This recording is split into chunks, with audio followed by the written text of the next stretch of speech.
Bueno, en esta clase de hoy vamos a compartir una serie de conceptos que son, yo diría, prácticamente indispensables para comprender adecuadamente el material de inconsciente, de aprendizaje implícito, que ustedes van a encontrar escrito por Manuel Fraufe. Para ello vamos a hacer un recorrido por los principales paradigmas de investigación, cuáles son los fenómenos que se estudian, y al mismo tiempo esto eh, otorga facilitación a la comprensión del procesamiento lingüístico. Va a cumplir una pequeña doble función. Sí, voy a compartir con ustedes la pantalla.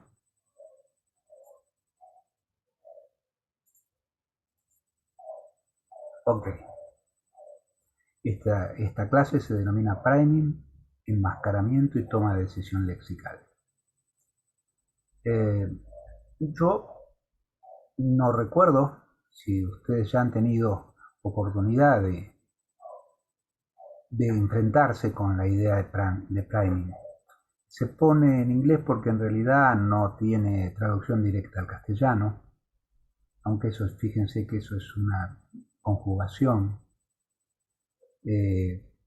La primera vez que se usó es dentro de la teoría de Collins y Loftus para señalar la preparación de la activación dentro de la teoría de propagación de la activación. Y tiene que ver con eso. El priming es preparar la activación de los nodos adyacentes en el marco de una red. Lo que ha sucedido con el priming es, como buen ejemplo, algo similar a lo que ha sucedido con el reflejo condicionado. Al principio, cuando Pavlov lo enunció, hubo innumerable cantidad de experimentos que trataban de probar diferentes circunstancias del condicionamiento, colocando antes, después, acortando los tiempos, etc. Luego se convirtió en un fenómeno tan robusto que el mismo fenómeno de condicionamiento se utilizó para probar otras cosas. Es decir, cuando algo se convierte en un conocimiento sólido, puede ser utilizado en un contexto experimental para medir otras cosas. Algo similar pasa con la idea de priming, que la van a encontrar todo a lo largo para los que cursan aprendizaje dentro del aprendizaje implícito y para los que cursan cognitiva dentro de la cognición inconsciente o el procesamiento inconsciente de la información. Y en todo caso nosotros vamos a trabajar en ambas cátedras mucho, o yo particularmente voy a trabajar mucho sobre el fenómeno inicial, que es el de percepción inconsciente, que luego se deriva en uno y en otro.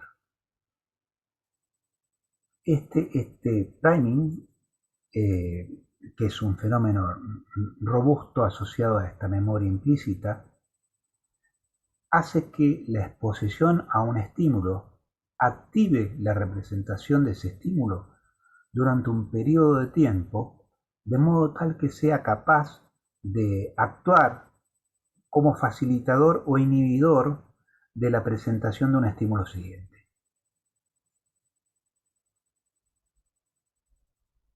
El fenómeno de priming se puede dar de manera consciente, pero también, aún enmascarado, aún oculto, el fenómeno de priming permanece teniendo su vigencia y su actividad. Produce una activación de la representación mental de lo que el prime indica, aunque no haya conciencia subjetiva. Pensemos en una situación la más sencilla de todas, que uno ve escrito. Supónganse que estamos pasando una secuencia de palabras en la pantalla y la persona las tiene que leer. Si aparece la palabra papa, todo esto nos manejamos con un supuesto, pero imaginemos, a los fines prácticos, ilustrativos y pedagógicos, que el tiempo de reconocimiento y enunciación de la palabra papa es de 50 milisegundos.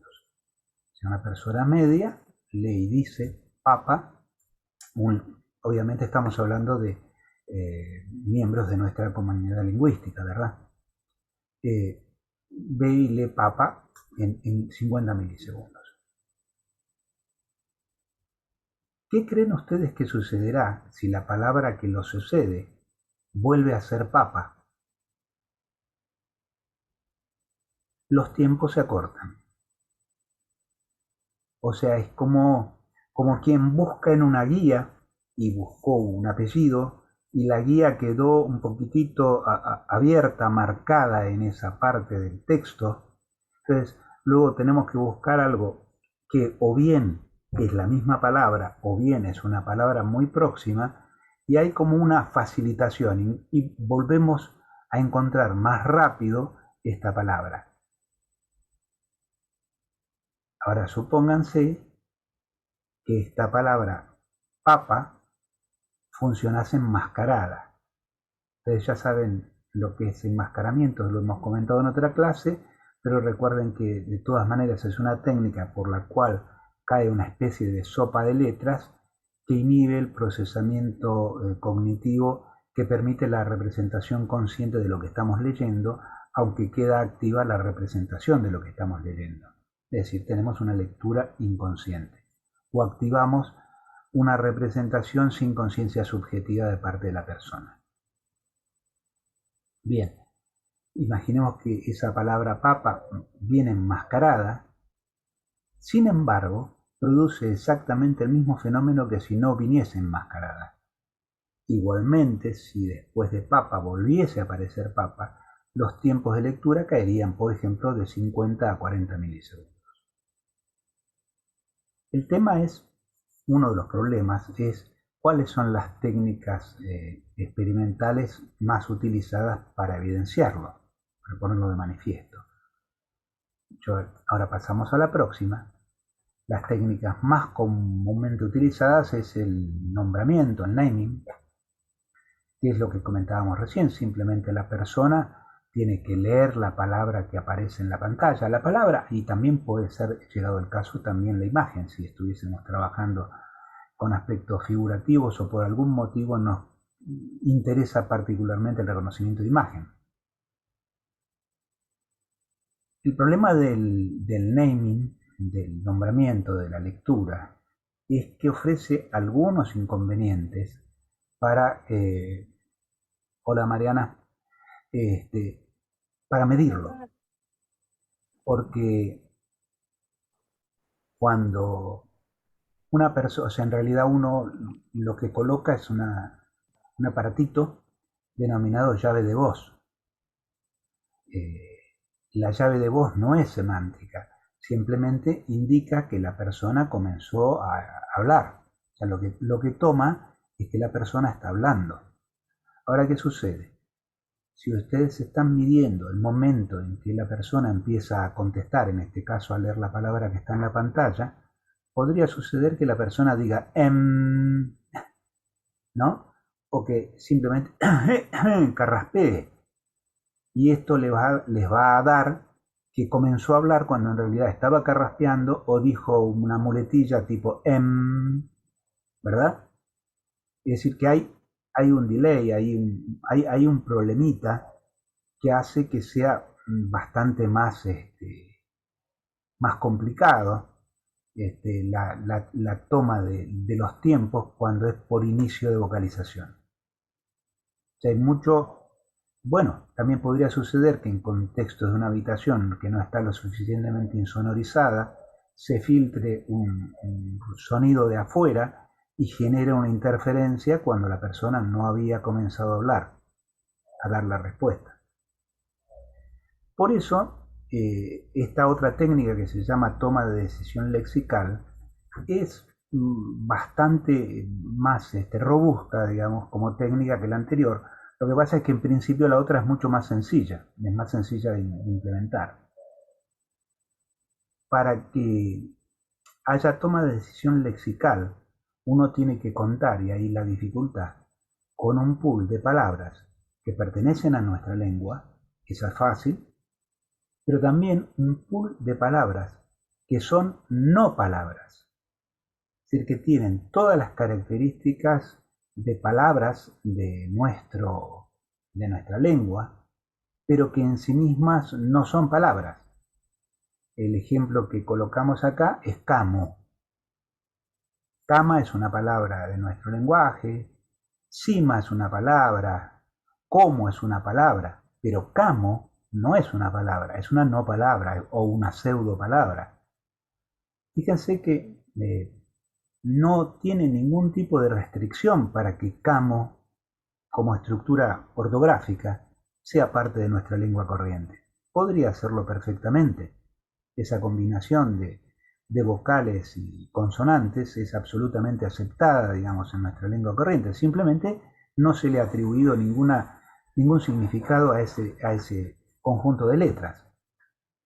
Pero ¿qué pasa? Si queremos probar toma de decisión lexical, necesitamos contar con un pool lo suficientemente extenso de palabras que además estén apareadas con no palabras, es decir, que tiene que haber suficientemente cantidad de palabras y tipos de palabras y tipos y cantidad de no palabras como para que se contrabalancee la muestra. De modo tal que en la toma de decisión lexical lo que se le presenta a las personas es una sucesión de palabras de su lengua, pero también de pseudo palabras. Y lo que la persona tiene que decir es, apretando un botón y esto contrabalanceado y esto controlado por si la persona es diestra o zurda, decidir si es o no una palabra de su lengua presionando un botón. Como ven, como técnica, esta es una técnica más segura que la técnica de nombramiento, pero es muchísimo más trabajosa, porque nos supone la generación de un pool de pseudopalabras, porque si bien existen diccionarios de pseudopalabras, también es cierto que nosotros podríamos eventualmente estar interesados en inspeccionar, investigar el comportamiento de determinadas palabras y no otras, y para esas palabras no necesariamente existen formas apareadas. ¿Se dan cuenta? Entonces nos vemos obligados como a construir la regla un poquito, digamos, media hora antes de usarla. Entonces tenemos que construir, validar la regla y luego usarla, por lo que es bastante más trabajoso. Las pseudopalabras entonces son palabras que parecen reales, ya que se pronuncian y presentan combinaciones de letras que son habituales, sin embargo, carecen de significado léxico. Si quieren trabajarlo esto, pueden entrar al laboratorio en esa dirección para encontrar un ejercicio de este tipo que creo que es ilustrativo. Hoy en particular no nos vamos a detener, pero si ustedes quieren pueden husmearlo un poquito y yo creo que les va a resultar muy ilustrativo. Mariana, como les decía al principio, esta clase tiene por finalidad alcanzarles instrumentos y conocimientos de paradigmas y técnicas experimentales que son útiles y yo diría necesarias para la buena comprensión de los textos, tanto de aprendizaje implícito en aprendizaje como de cognición inconsciente o memoria inconsciente incognitiva, que son dos capítulos del libro de Frauge, de Manolo Frauge, ¿no?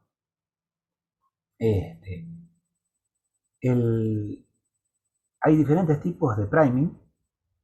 El que yo les comenté primero, que es el más sencillo de todo, dijimos, creo que papa, es lo que se conoce con el nombre de priming de repetición. Es decir, que la palabra produce una activación que dura un periodo de tiempo hasta que declina, no puede continuar inevitable e inexorablemente, porque eso produciría un ruido mental, o sea que eso debe ser inhibido.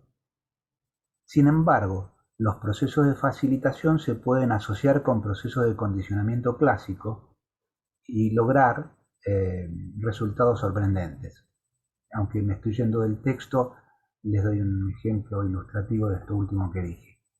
Si apareciese, por ejemplo, enmascarada y como prime la palabra de una conocida gaseosa, ¿sí? Eso va a activar la representación, pero si al mismo tiempo apareamos, por ejemplo, un término, una otra palabra, refresca mejor, por ejemplo, podría ser, ¿no?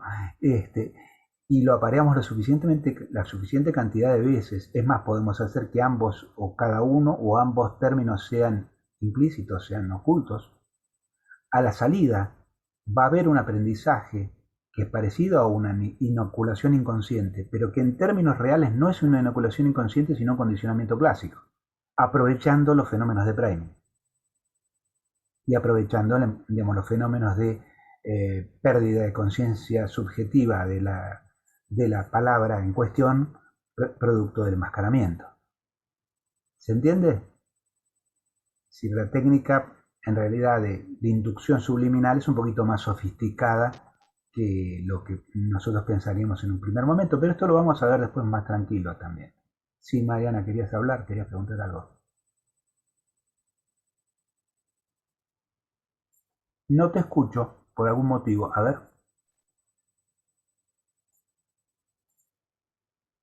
a ver, a ver. No, sigo sin escuchar. Em, Ahora a sí, ver ahí. ahí sí. Ahí. Ah, no, es mi micrófono que anda mal. Que iba a sacar la cámara porque se me corta, debe ser mi internet que no anda bien, pero voy a estar acá, aunque saque la cámara un rato a ver si mejora. Vale, vale, vale. Bueno, Bien, gracias. no por nada. El priming lo que hace en definitiva es que la segunda vez que es presentado el estímulo sea procesado en el cerebro de una manera mucho más rápida. Está activo. Libro, por ejemplo, esto sí es un ejemplo real, tarda en ser reconocido 50 milisegundos la primera vez, promedio, y unos 45 milisegundos la segunda vez que aparece.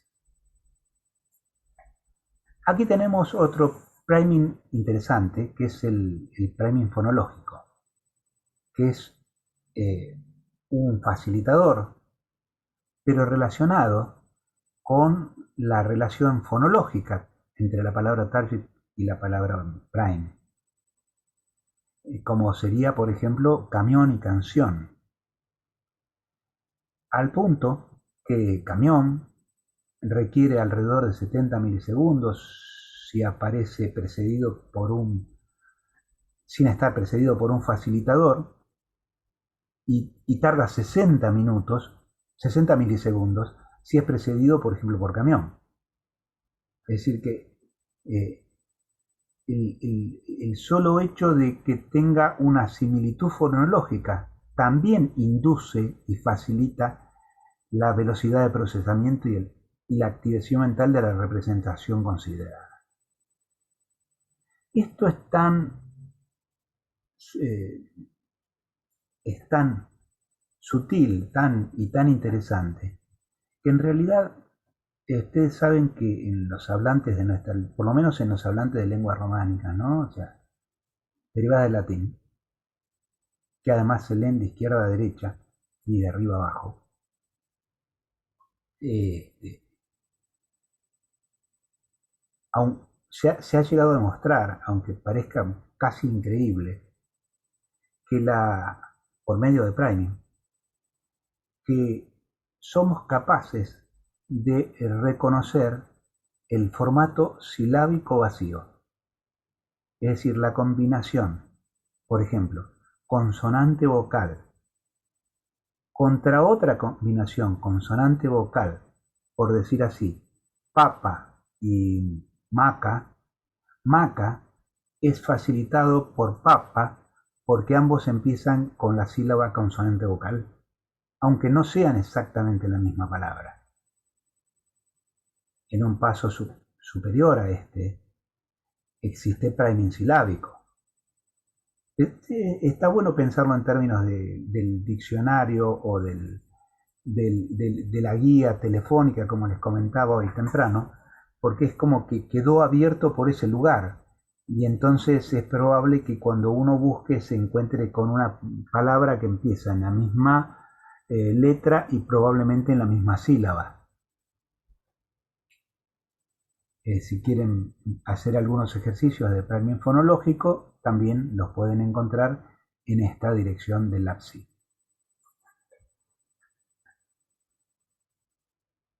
Priming, este es el priming que más atracción probablemente produjo entre los investigadores, que es el prime que se produce porque dos elementos pertenecen a la misma categoría semántica, comparten algunas características o pertenecen a la misma categoría temática, o sea una categoría semántica taxonómica, como tenemos allí mesa, sillón, silla, que serían muebles, ¿verdad? Como cosas que comparten relaciones topológicas en el espacio y en el tiempo, como podría ser serrucho y madero, por ser dos cosas que están en el escenario de cortar la madera o hacha y madera. Las relaciones taxonómicas o las temáticas, acá tenemos dos ejemplos, las taxonómicas, por ejemplo, perro ovejero, o las temáticas como puede ser una reposera y sombrilla en el contexto de playa, son facilitadas por medio de un priming de significado. Esto es sumamente interesante, fíjense, estamos hablando de priming silábico, de priming de formato, de priming fonológico, pero aún si ustedes utilizan la dupla sacerdote e iglesia, iglesia llevaría cerca de 60 milisegundos si aparece sin estar precedido por un facilitador, es decir, la lectura normal de sacerdote, pero bajaría su tiempo medio a 50 milisegundos si es precedido por un facilitador semántico como sacerdote. Es que uno puede leer iglesia más rápido si está precedido de sacerdote, y por supuesto al mismo tiempo esto podría estar produciendo un fenómeno de interferencia, así como produce un efecto de facilitación. Si aquello con lo cual, a lo cual se está invitando a leer tiene algún tipo de disrupción, digamos, semántica entre el prime y el target, ¿no? y el objeto que se quiere leer. Nuevamente, también en este caso, si ustedes desean, yo creo que es ilustrativo en todos los casos, pueden probar el priming semántico en este link del laboratorio.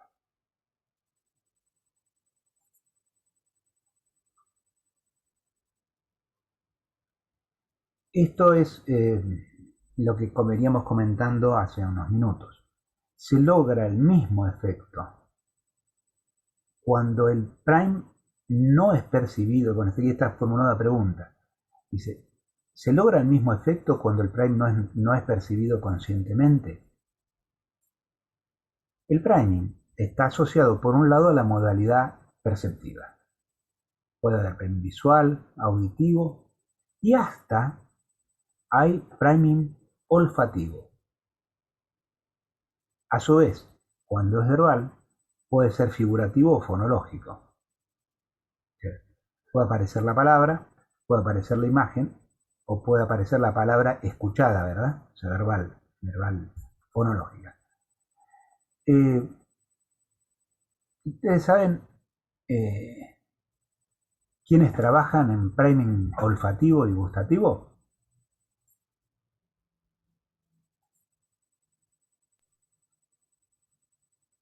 Los que hacen esas, cuando estás en un supermercado y te hacen esas degustaciones, Bueno, eso tiene que ver. sí, seguro, seguro. Las Está originado, los personas que que... trabajan en alta cocina, mejor dicho, psicólogos que trabajan con personas que trabajan en alta cocina, y fundamentalmente en degustadores de vino. A ver, Claro, tiene razón. claro, bodegas, dice, sí, sí, exactamente.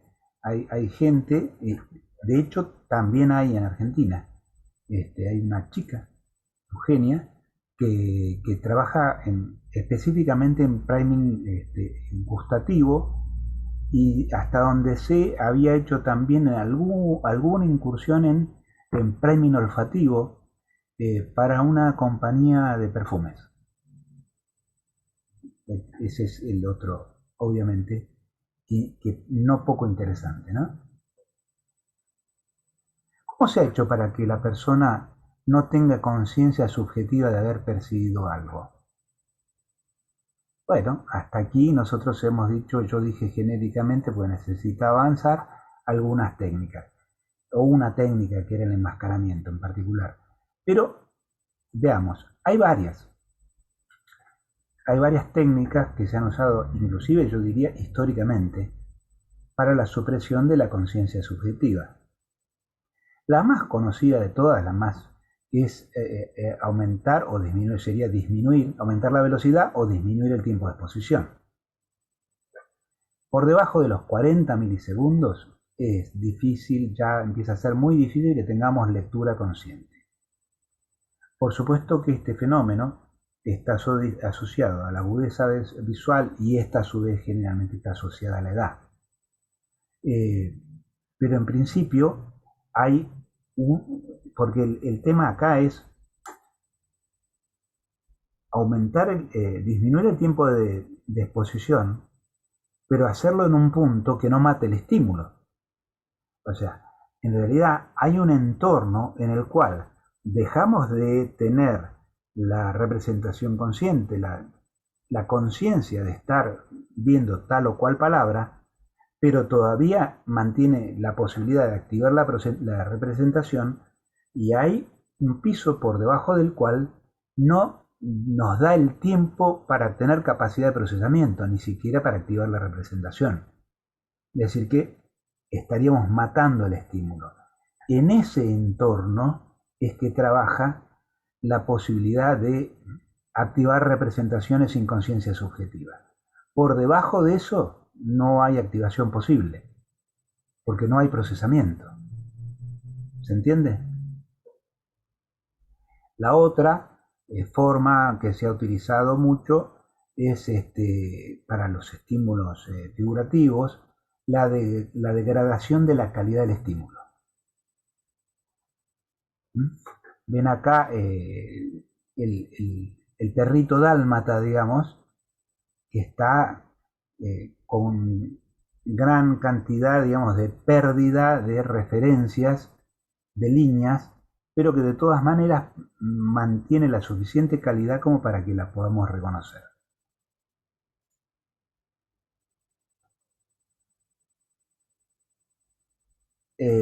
Se puede también utilizar una técnica de degradación de la calidad auditiva del estímulo, así como se baja la calidad figurativa de una imagen.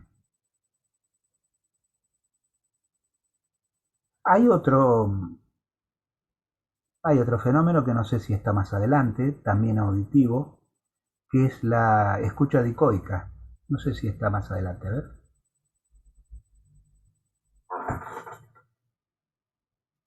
Parece que no, así que se los comento. Y es,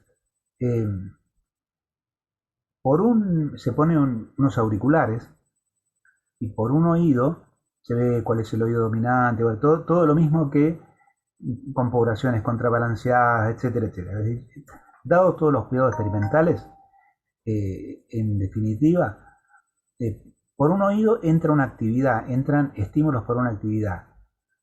Por ejemplo, para decir una cosa simple, entra un número y ustedes tienen que enunciar cuál es el próximo impar, o tienen que dar la respuesta de ese número más 7. ¿Ah? Y del otro lado entran, por ejemplo, palabras sueltas, siempre en el mismo ritmo, en la misma velocidad, pero perfectamente audibles. El tema es que en la medida en que uno presta atención directa al ingreso en este caso, los números sobre los cuales tenemos que hacer la cuenta, dejamos de tener escucha consciente de lo que está entrando por el otro oído.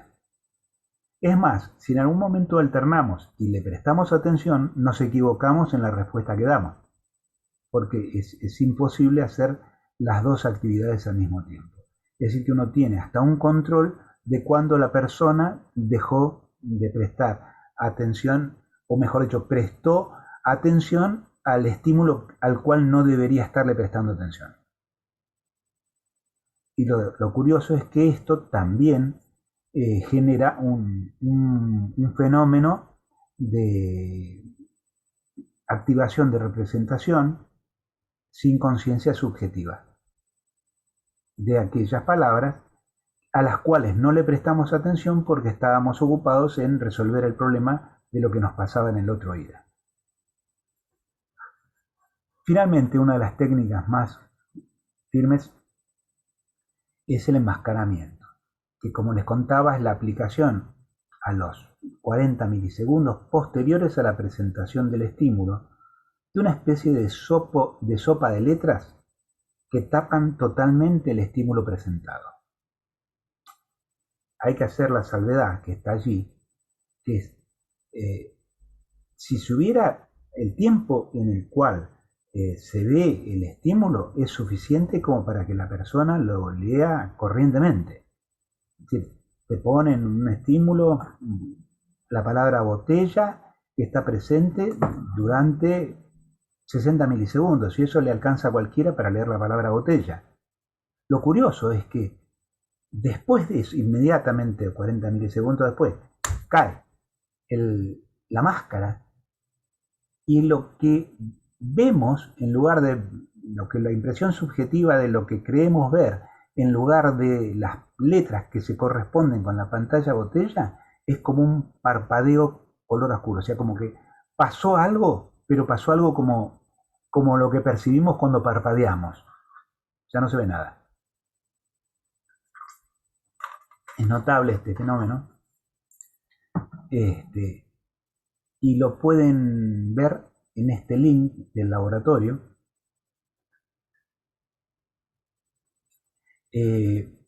Ahí en el laboratorio lo van a tener en tiempo real, en tiempo de priming, digamos, de modo tal de eliminar la conciencia subjetiva de la palabra que apareció, pero también van a tener el mismo, pero enlentecido. Lo único que hace es dejarlo más tiempo. Y entonces ustedes van a ver que la palabra estaba ahí. La única variación fue jugar un poquito con los tiempos. Fíjense, más o menos funciona así el enmascaramiento. En principio, se tira en la pantalla un punto de fijación. ¿Se acuerdan para qué era esto, verdad? Esto era una invitación al reflejo de orientación, de modo tal que la persona inhiba todos los condicionamientos en curso y atienda aquello que nos interesa. 500 milisegundos de pi, puede ser que esté acompañado por un sonido, o pip, aparece un punto, una X, un asterisco en la pantalla. Luego, durante un tiempo suficiente para reconocerlo y leerlo, 40 milisegundos, aparece el nombre del color azul, la palabra azul. Y fíjense lo que es la máscara. Ocupa el renglón de arriba, la palabra azul, y el renglón de abajo sería. Y un poquito más de los bordes. Cubre totalmente lo que era la palabra objetivo. La máscara queda en su lugar durante 200 milisegundos. Luego, premeditadamente, se larga un parche de color. Un parche de color o se puede poner un elefante, no importa. En realidad es para después verlo, el comportamiento de la persona cuando lo tiene que describir. La persona dice haber visto esto. El punto de fijación, aquello que ven, esto que está acá, que da más 500 milisegundos, es más que suficiente. De la palabra azul no hay conciencia subjetiva, pero sí un pestañeo en donde aparecía este guiso. Fíjese que está la palabra azul metida abajo. Y luego nuevamente sí una narración de que apareció una mancha de color verde. Por eso le decía, acá podía ser un elefante o lo que fuera, porque es nada más que a los fines de mostrar el experimento. Y en definitiva lo que quedó es punto de fijación anterior, parche después y en el medio un parpadeo. Eso, sin embargo, podemos utilizar la activación de la representación azul para que la persona ejecute cierto comportamiento en un sentido o en otro. ¿Sí? Supónganse que la persona tenía que recordar la jirafa azul, ¿no? O tenía que elegir entre varios distractores alguno que estaba vinculado con azul. O simplemente se le pregunta qué tipo de mar es el que más le gusta, o qué tipos de ojos son los que más le atraen, etcétera, etcétera. Como está activa la palabra, va a parecer absolutamente rápida. Está activa la representación de azul.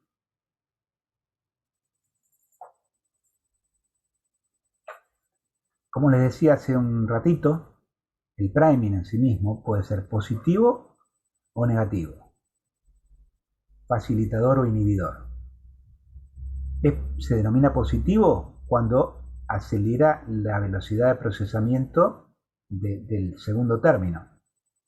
En este caso, si presentamos primero la palabra saco, como esto pertenece a la categoría indumentaria, va a producir un priming semántico positivo de facilitación de reconocimiento de la palabra pantalón. Entonces va a bajar el tiempo que necesitamos para leerlo. Y el priming negativo disminuye o inhibe la velocidad de procesamiento. Para el mismo ejemplo, es saco y que la persona active la representación saco indumentaria y la palabra que aparezca sea pongo, que sería como el antónimo de sacar. Es decir, ahí jugando con la ambigüedad de las palabras, ¿no? En este caso, la doble capacidad semántica que tiene la palabra saco, como verbo y como sustantivo. Pero bueno, lo importante acá es que sirve tanto para una cosa como para otra. Como decíamos, las palabras, para poder usarlas, y este es el gran trabajo, deben estar como en tanto estímulos, controladas y balanceadas. Se ve influenciado por muchas cosas una palabra. Estas variables léxicas pertenecen al concepto, a la palabra que denomina el concepto. Luego hay variables léxicas que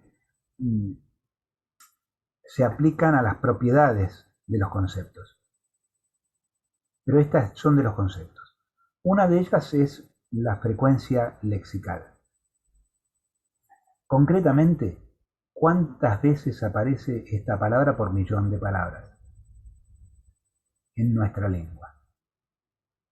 Para obtener esta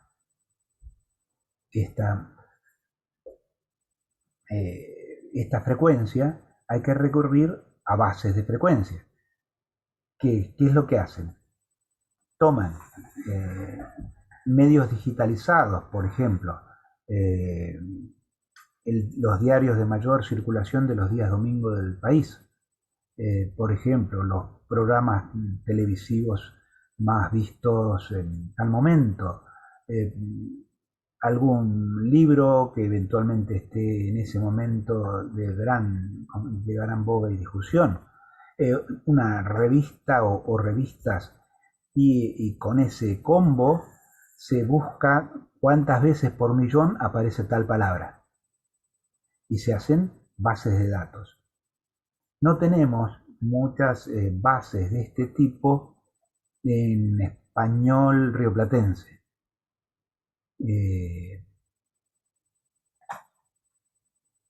Yo les diría, si ustedes pueden, tal vez tienen una, si no lo puedo buscar después en la pantalla y se los muestro. Una de las bases más frecuentemente usadas fue la desarrollada por Manolo Perea, que se llama LexEsp, o sea, de léxico en español. Y en su momento estaba absolutamente pública, en este momento está más complicada, pero yo tengo todavía la versión pública, la bajé en su momento, así que en todo caso después, si puedo lo ejecuto y les comparto la pantalla para que se den una idea cómo se busca la frecuencia lexical, que ya está cargada, ya está obtenida. O sea, alguien hizo la búsqueda en estas grandes bases y vio cuántas veces por millón aparecía este verbo, este sustantivo, etcétera, etcétera. Ahora, ¿qué sucede? La frecuencia lexical es un buen indicador finalmente, un estímulo frente al cual estamos expuestos altísimamente, va a ser reconocido y leído más rápido que una palabra que aparece infrecuente en nuestro lenguaje. Va a ser más rápido leer pelotero que leer Popocatépetl, salvo para un mexicano, porque el Popocatépetl es el volcán que tiene al lado de DF, ¿no? Pero para nosotros nativos rioplatenses vamos a tardar bastante más en leer Popocatépetl. Encima es una denominación maya, ¿no? O sea que tiene una combinación de letras que es poco frecuente para nuestro idioma, absolutamente infrecuente. Vamos a tardar bastante más en leer y hasta tanto, digamos, pasa a ser frecuente en el lenguaje. Cualquier habitante de los millones que viven en DF es absolutamente frecuente porque es el volcán que tienen pegado a la ciudad. ¿Está? Entonces, la frecuencia nos dice algunas cosas, no nos dice otras. Como además está tomado de bases electrónicas, en la base electrónica, en la base digitalizada, puede que existan palabras o conceptos de uso corriente que no necesariamente se reflejen. Yo normalmente tomo el ejemplo que aparece allí, que es el de cepillo de dientes. Un cepillo de dientes, por lo menos en cierto segmento poblacional, es algo absolutamente familiar, o sea, medio como que todo el mundo conoce qué es un cepillo de dientes. Sin embargo, si uno busca la frecuencia lexical, es decir, cuántas veces por millón es mencionado en medios digitalizados, es relativamente bajo, va a tener un valor relativamente bajo. ¿Por qué? Y porque cepillo de dientes va a aparecer en una publicidad y en alguna novela, qué sé yo. ¿Sí? Va a aparecer muy pocas veces, o sea, va a tener una frecuencia lexical baja y sin embargo tiene una familiaridad alta. Nuevamente, una familiaridad alta nos llevaría a que podamos reconocer y leer rápido una palabra por ser familiar, aunque su frecuencia no sea alta. ¿Ah? Si las dos cosas suceden, mejor todavía. O sea, si es familiar, si es muy familiar y además tiene alta frecuencia, más rápido. Otra variable que interviene es la edad de adquisición.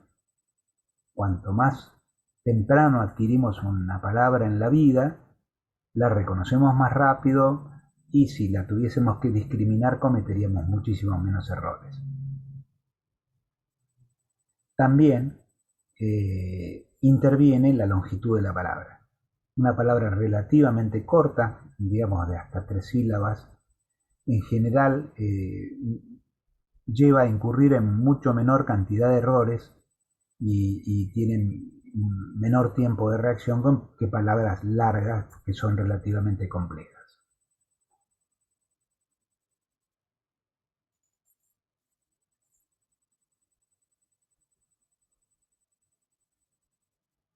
otra característica de la palabra, digamos, que facilita o no la velocidad de lectura para el caso de que estemos haciendo un experimento con la mostración de palabras.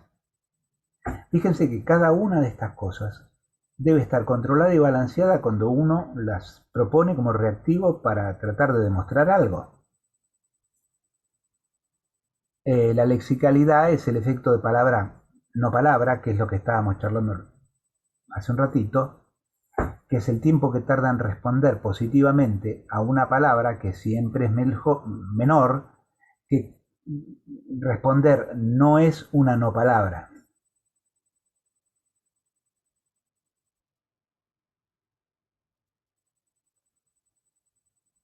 La vecindad.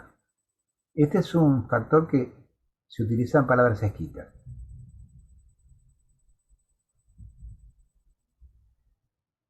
Cuando las palabras se escriben de una manera más o menos similar, ya sea porque comparten varias sílabas o solo tienen alguna diferenciación en una vocal dentro de la sílaba, como vemos en ese ejemplo, cara, casa, cama, capa. Ahí se va haciendo variar nada más que la tercera letra, la tercera consonante, ¿no?, que aparece, o sea, la segunda consonante que aparece, la tercera letra. Todas ellas pertenecen al mismo vecindario. Aquí no está, pero para que ustedes tengan presente, para el caso de que algún día tengan que diseñar un experimento, también hay que tener cuidado en la vecindad semántica, porque activar una palabra va a activar a todas las que son vecinas semánticamente, por compartir algunos aspectos del significado, alguna de las tantas relaciones semánticas que en algún momento hemos comentado, sobre todo en cognitiva, pero que hace que esas dos personas, por diferentes motivos, estén asociadas. Entonces, cuando enunciamos un concepto, se va a activar semánticamente también el otro, y entonces tenemos que tener una especie de especial cuidado en el control de los vecinos semánticos si estamos diseñando un experimento. Hay otra propiedad, que es la imaginabilidad, que si una palabra está relacionada con una presentación conceptual fácilmente imaginable, o lo contrario, si es una palabra sumamente concreta, a que alude a un concepto concreto, tangible y fácilmente imaginable. El nivel de concretud de cama es claramente muy superior al de la palabra libertad. Libertad es una de las palabras abstractas, cama es una de las palabras concretas, y aquí no saben qué. En el medio, entre lo concreto y lo abstracto, está el gran conjunto de las emociones, que son concretas en tanto activan hasta sensaciones corporales, producen respuestas hormonales, etcétera, etcétera, respuestas propioceptivas, pero al mismo tiempo son lo suficientemente abstractas como para tener una relación biunívoca con un ente referente al cual se hace referencia. Finalmente, maldad. Sin duda, la maldad, entre otras cosas, la misma enunciación de la palabra maldad nos produce algún tipo de respuesta corporal emocional. Sin embargo, es una palabra absolutamente abstracta, y si tratamos de encontrar cómo define la gente la palabra maldad, vamos a encontrar que la cantidad de atributos utilizadas para definirla es extremadamente amplia, que el nivel de acuerdo en cantidad de atributos descriptores son relativamente bajos. Los descriptores son fundamentalmente analogías, sinónimos y otras emociones que dan cuenta de esta, ¿sí?, a diferencia de lo que sería zanahoria, vos decís, es un fruto que se ubica generalmente, está abajo de la tierra, bla, es un tubérculo, bla, bla, bla, bla, bla. Ya vos podés definirlo claramente usando otras palabras. Acá, cuando te dicen angustia, es como una cosa que te aprieta acá, que la angustia es una emoción, no, ¿viste? Y empezamos a usar palabras, es que es un bajón, ¿no? Usamos palabras que son muy parecidas, que remiten a emociones o actitudes, o a consecuencias, ¿no? O sea, eso te produce como tal cosa o deviene de tal cosa. Eh, la, entonces decíamos, la, la imaginabilidad total se da en las palabras abstractas, pura, como podría ser eso, justicia. ¿Qué justicia? Y en la otra punta, cosas concretas como son animales, verduras, objetos inanimados, instrumentos musicales, instrumentos, herramientas, ¿sí? Y en el medio, el gran mundo de las emociones y actitudes. Y en el medio quizás el hombre.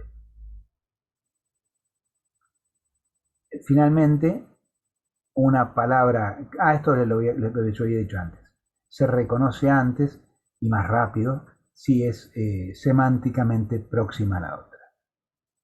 Bien, estos son los conceptos que creo que son útiles y necesarios para ahora sí comenzar la lectura de Manolo Frofe, que lo vamos a tomar la semana que viene. Pero antes vamos a intentar, voy a dejar de compartir y voy a intentar mostrarles lo que les había comentado del Lex ESP.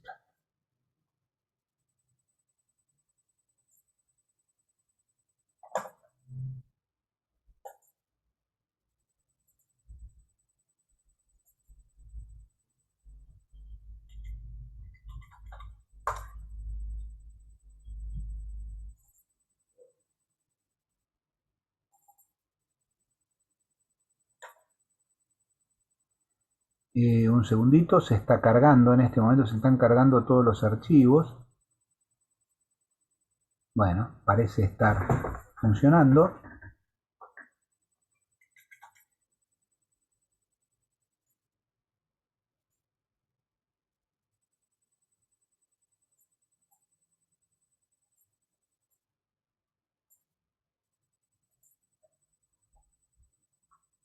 Ahora voy a volver a compartir pantalla. Si es que tenemos suerte. ¿Lo están viendo? Una pantalla roja. ¿Sí? Bueno, esto se denomina, si lo pueden buscar, busca palabras en español, busca palabras, y B-PAL de busca palabras. Fíjense, en este caso yo puse la palabra casa, acá da la cantidad de veces que aparece cada millón de palabras, 629,82, es una palabra bastante frecuente. La familiaridad subjetiva es alta, ¿no? La imaginabilidad de una casa y su concretud es alta. También le pedí la valencia y el arousal. Es decir, de esto no hablamos, pero es qué tanta atracción o rechazo nos provoca esta palabra. Eso sería la valencia, positiva o negativa. Y el arousal es el nivel de activación, sea positivo o negativo, sí, cuánto nos atrae, cuánto nos rechaza. A ver, voy a poner otra palabra.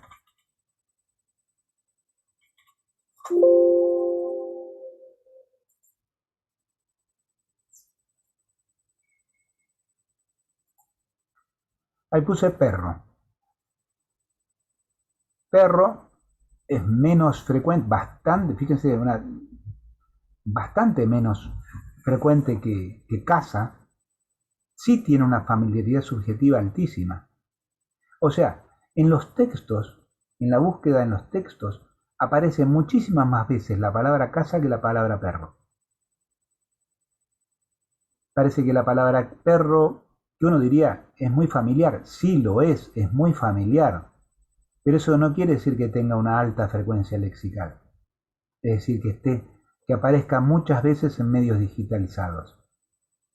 Es altamente imaginable, tanto como casa, es totalmente concreto, al igual que casa. Acá, valencia y arousal que tiene -1 es porque no está cargada la valencia y el arousal para casa, pero perro tiene una valencia positiva de 6,44 y un nivel de activación de 4,81. Vamos a ver si aparece acá.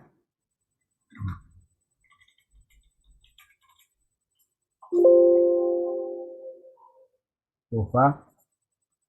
Mirá. Serpiente. Una frecuencia lexical muchísimo más baja que perro. Una familiaridad también más baja. Fácil de imaginar, fácil de que tú. Una valencia alta. Mira, es raro, esta debería ser negativa, no sé por qué está positiva, ¿no? Yo diría que acá hubo un problema en una tabla, que esto es menos. En general a la gente no les gusta las serpientes. Y un arousal bastante alto, o sea, no les gusta y no, yo diría, sería menos y no les gusta y no les gusta bastante. ¿Quieren poner alguna palabra? A ver si está.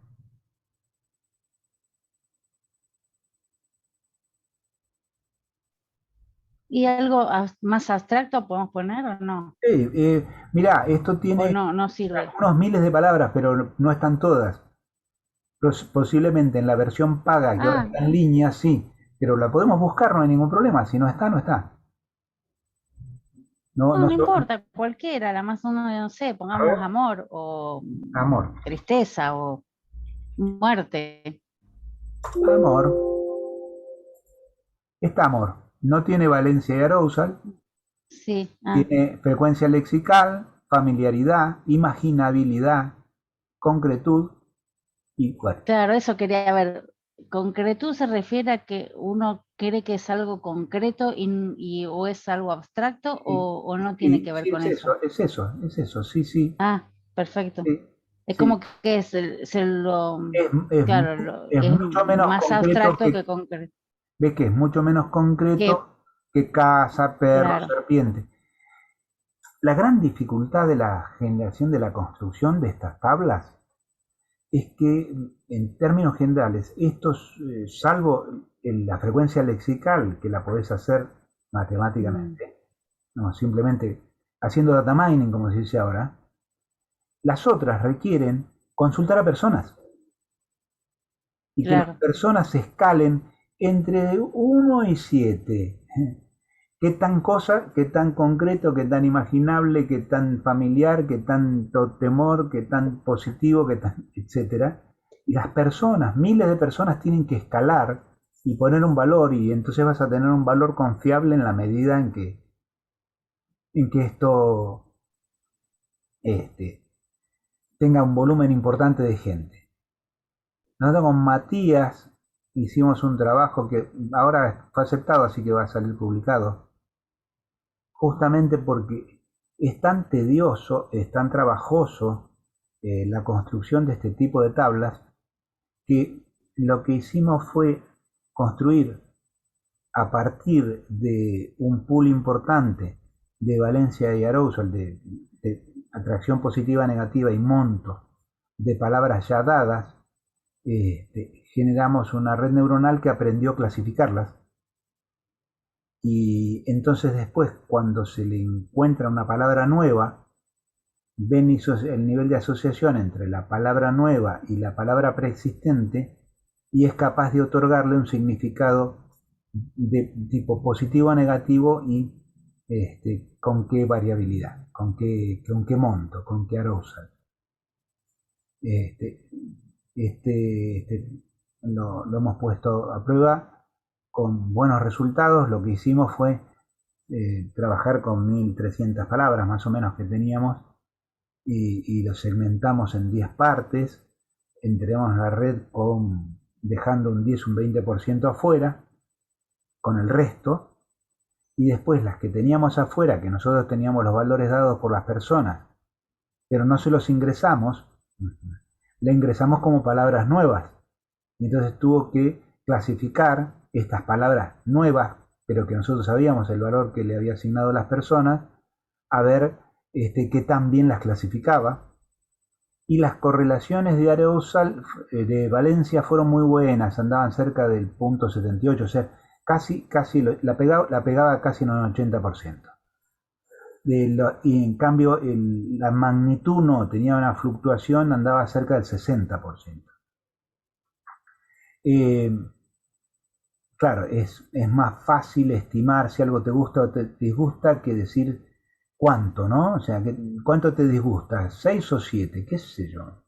Bastante, ¿no? Es más difícil escalar eso. Es más claro escalar si te gusta o no te gusta, ¿no? Es como un valor más binario. Aunque después lo tengas que poner dentro de alguna escala, es más claro, digamos, el nivel de corte si te gusta o no te gusta, que decir cuánto te gusta o cuánto te disgusta. Si lo quieren, después por privado les paso el link al artículo, todavía no está publicado, así que no se puede, no lo puedo colgar, pero si les interesa ver, se los puedo alcanzar, no hay ningún problema. Bueno, si quieren alguna otra palabra, a ver si tiene libertad, por ejemplo. Sí, libertad tiene un nivel de frecuencia mucho más alta, por ejemplo, que serpiente. En los textos, claro, hay que ver, es como siempre, ¿y cuál es la fuente? ¿Ven cuál es el problema de fiabilidad del procesamiento en data mining? La otra vez tuve que evaluar un trabajo para una revista que hacían data mining sobre Twitter.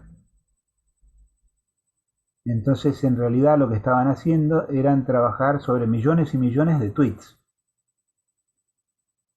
Concretamente, del señor expresidente de los Estados Unidos. Eran los tweets que salían y los tweets que se referían a él. Pero eran del orden de millones y millones de tweets que entraban o salían o de alguna manera lo mencionaban o involucraban algo que dijo o algo que comentó o algo que se comentó sobre él. Cuanto más grande es la base, más probabilidades tenemos de ajustar. Aunque como en un ejemplo como ese también sería mucho más fácil sesgar. ¿Sí? Porque en cierto contexto y para ciertas personas se utilizarán ciertos conceptos y ciertos adjetivos que no se usarían en otros contextos y en otras personas o en otras situaciones, ¿verdad? Bueno, finalmente, libertad es bastante familiar, es bastante imaginable, es concreto, fíjense qué importante, tiene una valencia altísima. O sea, es altamente deseable para este público y tiene un arousal medio. ¿Está? ¿Se entiende cómo funciona esto? Si quieren, a ver si puedo ver. Miren, todo esto compartí con ustedes, ¿lo están viendo? ¿Ven? Estas son todas las opciones que ustedes pueden marcar. Acá yo marqué estas que están imaginibilidad, concretud, familiaridad subjetiva, valencia, arousal, pero también podría haber marcado cosas como cuestiones ortográficas, cantidad de sílabas, frecuencia fonológica, los vecinos, cantidad de vecinos fonológicos, la cantidad de vecinos ortográficos, la estructura ortográfica, por ejemplo, su longitud, la similidad en toma de decisión, en fin. Tienen como para entretenerse frecuencia de bigramas, esto se usa más en la población norteamericana que nosotros. Bueno, tienen la posibilidad de meterle estos valores, en algunos casos van a estar cargados, en otros casos, como vieron, no están cargados. ¿Sí?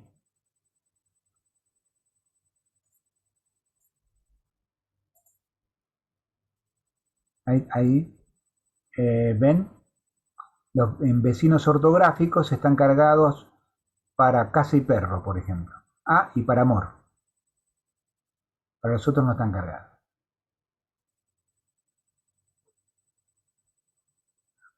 Casa, perro era lo que yo tomé como ejemplo: cama, casa, capa, cala, cara, qué sé yo. Todo lo que se les ocurra que son vecinos ortográficos. ¿Se entiende? Bueno, muy bien.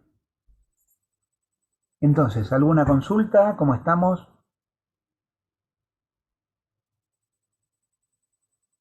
No, bien, o sea que la semana que viene seguiríamos con Fraufet y que estamos del aprendizaje implícito y el asociativo. Exactamente. Para ahí vamos. Vamos con Manolo. Para ahí vamos. Sí. Ujú. Bueno, Bien, no, fenómeno. no, muy, muy claro, profe. Yo creo que sí. Muchas gracias. No sé Sí, si quiere. hagan los ejercicios si pueden en el laboratorio. Les va a resultar bastante Del ilustrativo. laboratorio, Sí, vieron que está sí, yo me marcadito. la anoté acá. Sí, Mm. igual está. Mirá, esta clase está subida. Debe estar, si no está subida, la van a subir. O sea, esta clase de la época de la pandemia está subida. Sí, o sea, si no va a estar. O sea que, y esta ahora, cuando terminemos, yo la cierro y después hace un procesamiento y la mando para que la suban también, así que lo van a tener, lo van a poder copiar de ahí. Claro, Y si las de tienen pandemia algún las problema, les suben paso las cuando diapositivas, ¿no? suben esta. Sí, sí. Porque es así, yo traté de buscar hoy qué podíamos ver para ir. Y resulta que lo de la pandemia que no suben la de este año. Cuando suben ahí se ve que automáticamente se suben las otras. Sí, sí, Bueno, no la encontré, capaz la busqué mal. no, no, además el que lo está haciendo es Sebastián, y Sebastián se pescó COVID la semana pasada, así que está medio al tuyo. Sí, hoy estuve yo en la clase que la dio desde la casa. Sí, sí, sí, sí. Hay varios, la profesora nuestra de aprendizaje, Macarena, también tiene, Macarena la se de lo, prácticos. no me diga que Macarena se Sí, lo agarró, mira, no sabía, porque sí, la nos otra que mandó un mensajito hace un rato que se había agarrado COVID y que le dio COVID positivo. sí, sí, lo que pasa es que tomamos examen el otro día, estábamos todos juntos. Ah, yo estaba con Ah, el coloquio, claro. así que por ahí zafé, por eso, pero Sebastián estuvo trabajando pegadito a Gloria, y Gloria se lo pescó Mm, enseguida. Tuvieron el viernes y el lunes ya no tenía olfato. Y Así, el profesor de estrategias de práctico Louge también está con COVID. bueno. No, Así que se ve que ahí está está de nuevo, rebrotando. está rebrotando. Por Sí, suerte no tienen la misma gravedad que sí, tal cual. los anteriores. Mm. Bueno, Bueno, nos vemos, bueno, gracias, chicas. profe. Nos A vemos. Chao, cuidarse. Rosana. Adiós. Chao. Chao.